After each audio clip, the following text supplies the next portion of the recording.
Hi Ritz, எத்தனை பேர் இந்த கார் பார்த்துருக்கீங்க? நான் சின்ன வயசில் ஏதோ என்எஃப்எஸ் மோஸ்ட் வாண்டட்னு சொல்லிட்டு ஒரு கேம் விளாண்டுருக்கேன். அந்த கேம் இந்த கார் வரும். அப்போ பார்த்தீங்கன்னா இந்த கேம் எனக்கு விளாட தெரியாது. அப்போ தான் கவர்மெண்ட் லேப்டாப் தான் கொடுத்துட்டு இருந்தாங்க. நான் வாங்கினோடனே இந்த கேம் இன்ஸ்டால் பண்ணி விளாண்டுட்டு இருந்தேன். ஆனால் அந்த கேம் பிளேயில் என்ன ஆகும்னா, நீங்கள் கார் ரேஸில் இருக்கும்போதே உங்கள் காரை பஞ்சர் பண்ணி விட்டுருவாங்க.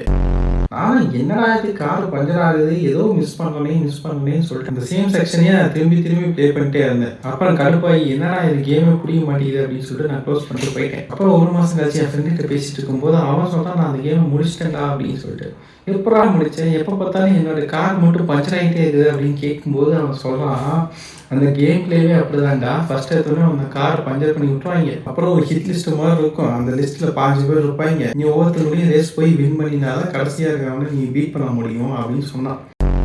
அப்புறம் சம்மர் ஹாலிடேஸில் விடாமல் விளாண்டு அதை முடிச்சே தீருவேன்னு சொல்லிட்டு எவ்வளோ கஷ்டமாக இருந்தாலும் சரின்னு சொல்லிட்டு எங்கள் வீட்டில் எல்லாரும் இருப்பாங்க, கசின் சிஸ்டர் எல்லாமே இருப்பாங்க. அவங்களாம் பார்த்தீங்கன்னா எப்பயோ ஒரு நாள் தான் எங்கள் தாத்தா வீட்டுக்கு வருவாங்க. அந்த டைமை நான் மிஸ் பண்ணிட்டு இந்த கேமுக்காண்டி இம்பார்ட்டன்ஸ் கொடுத்து விளாண்டுட்டு இருந்தேன்.